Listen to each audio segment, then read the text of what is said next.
Hey everybody, this is George Brasher with Shakedown of Thunder Sports, and you're about to watch the two Irish brothers. Go Irish. But Waters finds a hole, one man to beat, he's gone.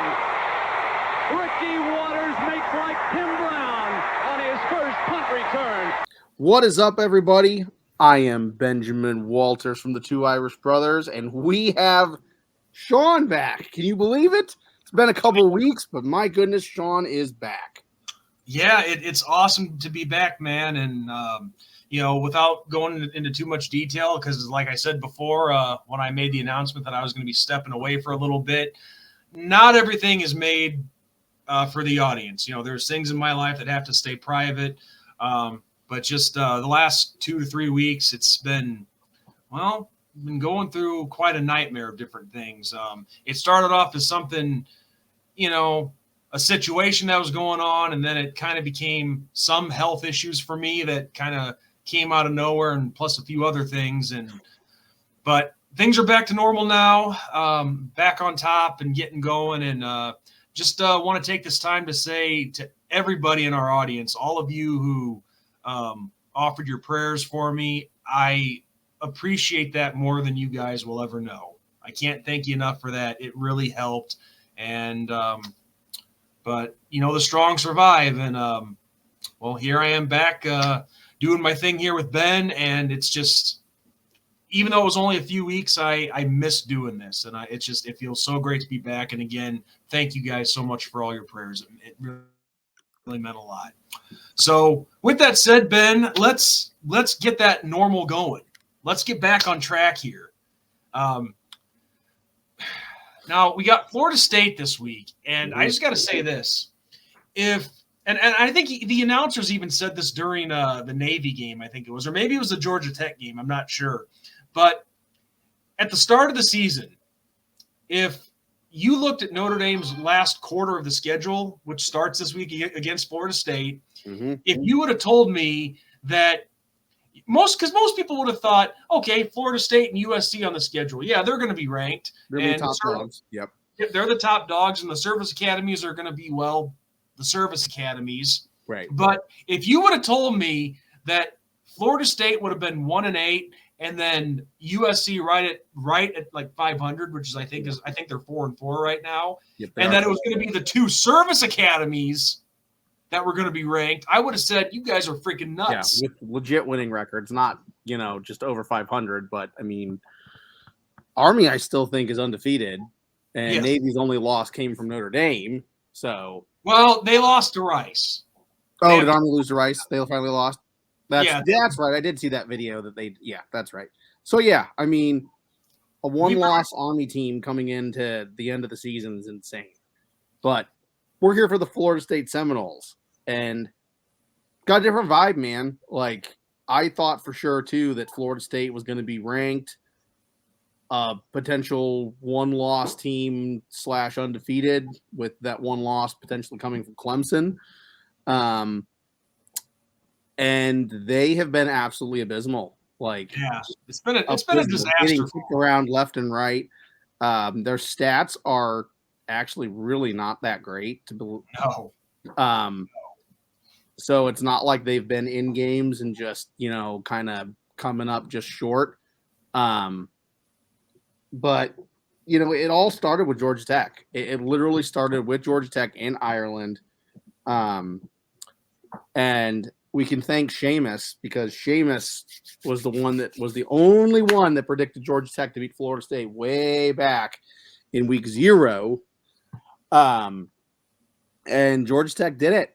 And I think it set the standard for Florida State, and Florida State has been in a downward spiral. And the one bright spot for them is a 14-9 win over Cal. So, and for those of you who don't know what you want from that, and for those of you who may not know, Seamus is from the WWE. He's a WWE wrestler. He's a wrestler, but I like him. He's cool. I like Seamus a lot too. Well, yeah, so this is a team, though, that is talented. Like, that's the thing that people have to remember, though. This 1-8 Florida State team still was in the top 15 recruiting classes. So the talent is there, the potential's there, but they just haven't put it together. And this is the game we got to be careful with, because this has trap written all over it, in my opinion. Well, and here's the thing. It's late in the season. It's a team that has nothing to lose. This is Florida State's bowl game. Our game and Florida are Florida State's bowl games. Because you're not going to one at this point. I mean, even if you win the rest of your games, you're not going to one. No. So they have nothing to lose in this game. They will bring everything they have to this matchup. Well, so we have to be careful. You kind of beat me to the punch on that, because you're exactly right. It's just like what they said in the movie The Replacements. There's no tomorrow for you guys, which makes you all very, very dangerous. Yeah. So they're going to be looking to pull off the upset and ruin the good thing that we have going right now. Because we've been playing very well at gradually stepping up that ladder since that loss to Northern Illinois. And I can tell you that a loss, I will say it as fact, a loss to Florida State knocks us out of the playoff contention. Oh, of course. I mean, of course. If it was Florida State that was undefeated and had killed everybody in this schedule that they have, then it's different. It's a different story. But this is a Florida State team that can't win a game. But you can't lose this one. You can't. No, absolutely not. And here's the thing with Florida State that I also wanted to mention. Now, it's no secret with all the talent that they lost from last season. It was okay. They're not going to be the same this year, but I don't know. I can't speak for everybody, but I'd like to think that most people would not have thought that they'd be 1-8 at this point in the season. Oh, yeah. I mean, maybe, 500. I mean, obviously we know that they weren't going to be the same as last year, but I really didn't think that this season was going to go as bad for them as it has to this point. Yeah. I mean, they played a pretty favorable schedule. Georgia Tech, Boston College, Memphis, California, Duke, North Carolina. You expected probably a fight from SMU. You expected a little bit of you expected a game from North Carolina or from Clemson, and Miami, of course, because they're a direct rival. But the schedule for Florida State has been pretty favorable. So it's interesting and mind-boggling that they're 1-8. It's just a lot of raw talent that they have that has to be coached up. There's nothing that says that this team can't bounce back in the future, but it's not right now, that's for sure. Yeah. So breaking down Florida State a little bit, really there's nothing to break down here. So they started off the season with DJ Uiagalelei as their quarterback, and he's no Travis. No. He's no Jordan Travis for sure, not at all. But you would have thought that DJ would have been a nice, what's the term I'm looking for? Like a fill-in quarterback, if you will, to get them over to that next bridge. Yeah, the bridge, like a bridge quarterback to get him going. But he's not had a great season, and it sounds like and he's banged up too. He got hurt in early October. He's been banged up, and he's been benched. And it sounds like that Florida State's going to be going with Brock Glenn this week at the quarterback position. Yep. Which he hasn't been that much better. No. I think basically half. Actually, I take that back. He pretty much has the same amount of passing touchdowns, half the yards that DJ has. So he's just, I don't know. How do I say this nicely? He's basically trying to carry him home to the end of the season. Yeah. It's just that's really all you can do at this point if you're Florida State. Yeah. Just try to they're majorly licking their wounds. They're licking their wounds, and they're trying to limp their way to the finish line and just get through the season and recover in the offseason. Yeah. Yeah. And Brock Glenn has been a small bright spot for Florida State. I mean, he threw the sole touchdown they had last week against North Carolina because they lost. They only scored 11 against North Carolina. It was like a 28-11 loss, something like that. So, yeah. But once again, you cannot take Florida State lightly. We should kill them. We should. We should. We should do what we did to Navy. We should do to North Carolina, to Florida State. But it's Notre Dame, and we've been here before, where a team that has nothing to lose comes in to Notre Dame Stadium and beats us. And it cannot happen. It cannot. Like, our season has been salvaged. The Northern Illinois loss felt like it was the end and the season was over and we had a lot of work to do, and we've righted the ship. And now we're potentially in the playoffs, which is awesome. And if the playoffs started today, we would be matched up with Indiana in the opening round. Well, and here's the thing. It also depends which prediction you look at. I mean, because here's the thing, people. It's a little after 4:00 as we're filming this preview on Tuesday. The ranking show, the playoff pairing show, the first one of the season doesn't start till, what is it, 6:00 tonight, Ben? Yeah. So just want to let everyone know that those rankings haven't been announced at the time. No, they have not. But if you go by just kind of like the way the seeding process and what they laid out in the beginning of the season, how seeds would work, and yada, yada, yada, right now it would look like it would be Notre Dame versus Indiana to start off the playoffs.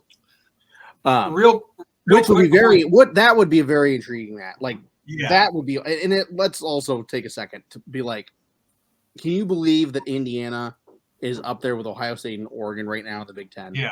Like, not Nebraska, not Michigan, not Penn. Well, I mean, Penn State just lost to Ohio State. They're both undefeated, for crying out loud. But in Penn State, I guess I should throw Penn State out there. No offense to Penn State. But yeah, man, like Indiana of all teams. So they haven't had a good season like this in a long time. Long time.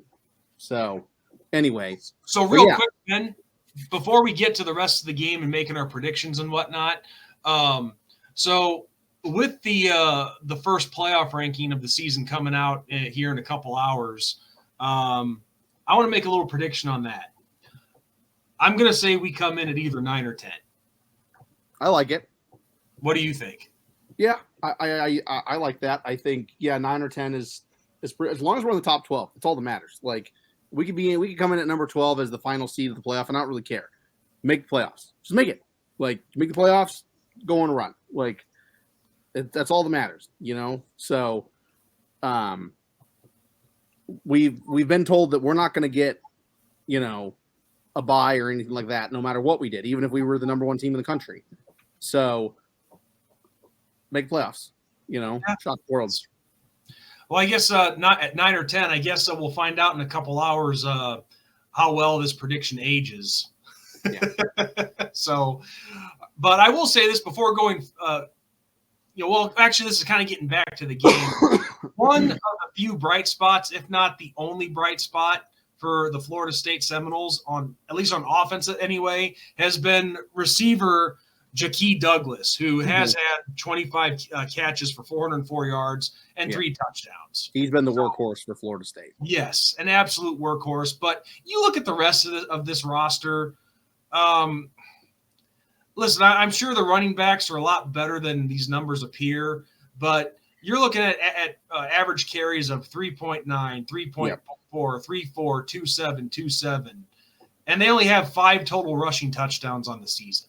Yep, and if you put this in perspective, Jeremiah Love, who is our leading rusher, has almost 300 more yards than Florida State's leading rusher.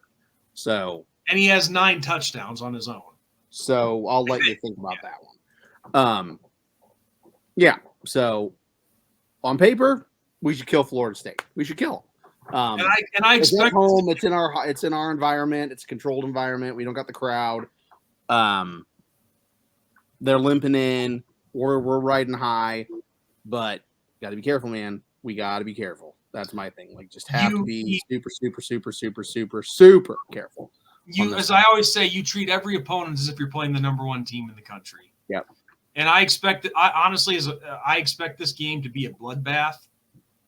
And I'm just going to jump right into the score predictions. Jumping right into the score predictions. You're up first. You've been away for a while. Let's go. All right, thanks, man. Because there's really not much else to say, dude. I mean, we summed it up right there. Florida State's limping in. It hasn't been a great year. They've underperformed drastically. DJ's hasn't had a good season. Nobody really has had a good season on that team. The 1-8 record shows that. But anyway, I digress. So for this game, like I said, I expect it to be a bloodbath. I expect us to keep climbing that ladder and progressing as a team.